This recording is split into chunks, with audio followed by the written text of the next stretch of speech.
You will learn how to get extremely smooth gimbal shots, as we are going to recreate some of my smoothest and most popular shots, because it has been one of the most asked questions from all of you. I'm going to show you the process from start to finish, my gimbal settings, how I take the shots and how I make them super smooth in post-production. I'm going to show you 3 techniques to achieving those buttery smooth shots. First technique is by far the easiest one and is used for about 90% of my shots. The second technique is to get those extremely smooth shots, such as this rim shot that just looks so clean. And the third technique I use for push-in shots and for those popular speed ramp edits that you see all over the internet. The setup for today is the Sony a7 IV, Sony 24-70 lens and the DJI RS4. Although all these techniques apply for any possible camera or gimbal, even just your mobile phone. My gimbal is set to low deadband and low movement speed. I shoot in 60 frames per second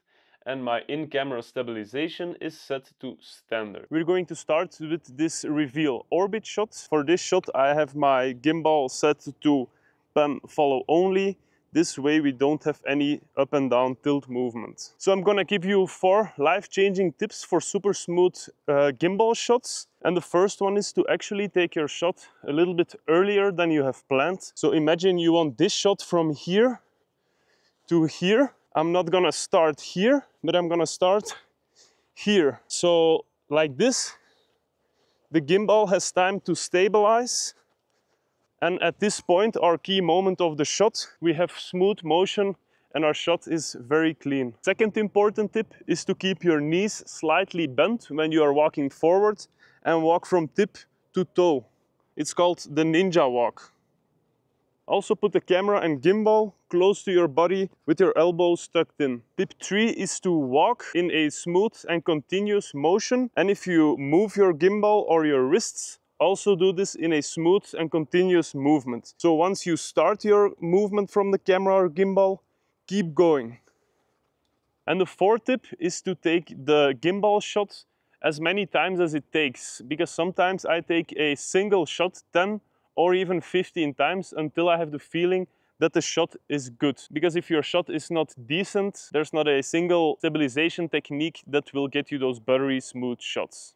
So our raw video will look something like this, but here is where the magic happens. To get it buttery smooth, I throw my clip into Davinci Resolve. Free version is perfect. After cutting my clip to the desired length, I go to the Inspector tab, click Inspector if your Inspector tab isn't visible, scroll down and open Stabilization. Toggle it on if it's grayed out. Now I set my mode to Translation and I set my smooth slider to about 0.055. The rest stays untouched. Now hit Stabilize. Another quick tip here, if you want to make it even smoother, you can slow it down in your speed change tab, for example to 50%. To be able to slow down your footage smoothly, you will have to shoot in 50 or 60 frames per second or higher. Or you can use this optical flow setting here to add missing frames when your video is choppy.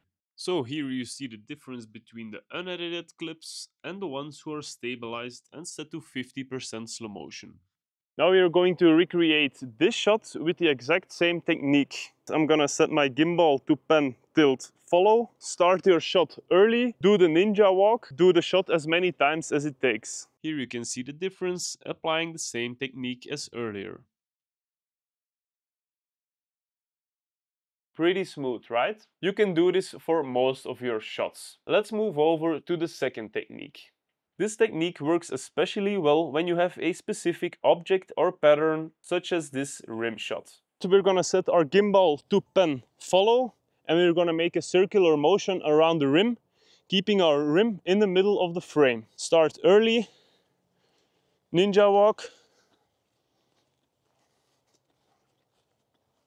So this is our unstabilized clip. Not perfect, but no worries, I got you.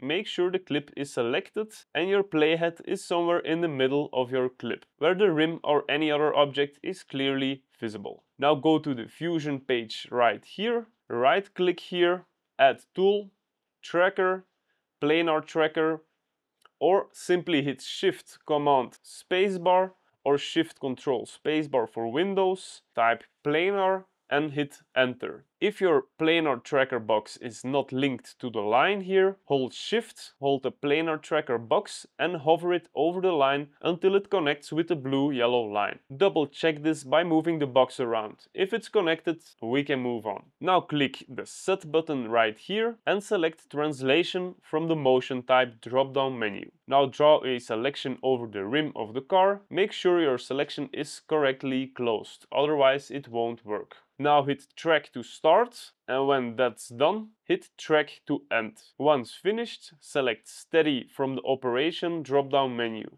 If you replay your clip, you will see that it is super smooth. You will have some black borders visible, that's normal. To easily get rid of those, you can simply zoom in your clip in the Inspector tab. If for one reason or another, the result is a bit jittery or shaky, just click the reset button here and start again. And that is exactly how you get those extremely smooth lockdown shots.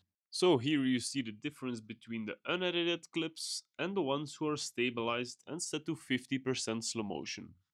Let's move over to the third technique. This one I use to get smooth push-in shots and to make these popular lockdown speed ramp edits. So for the push-in shot, I'm gonna hold the trigger of my gimbal here, and like this all the axes will be locked. Then I'm going to put the logo emblem in the middle of the frame and I'm going to push in. I also like to do my motions backwards. Then you have some options in the editing room. In the same way, with our clip trimmed and selected in the timeline, go to the Fusion tab and select Tracker. Now select this left top corner and drag it to your centered point of interest. A good point is a point with a lot of contrast. Now click this button to track, go to Operations, choose Match Move and select BG Only. If you play back your clip, you will see that the specific point stays exactly in the middle. Again, to get rid of the borders, you can easily zoom in your clip. And the exact same tracker technique works for the speed ramp edits you see all over the internet. Important note, if you use the tracker or planar tracker function, make sure to toggle off the stabilization function in the Inspector tab, because they will fight against each other. If you want one-on-one coaching for color grading, editing or videography, check the link in the description. And if you want to learn how I easily expose my S-Log 3 footage, make sure to check this video.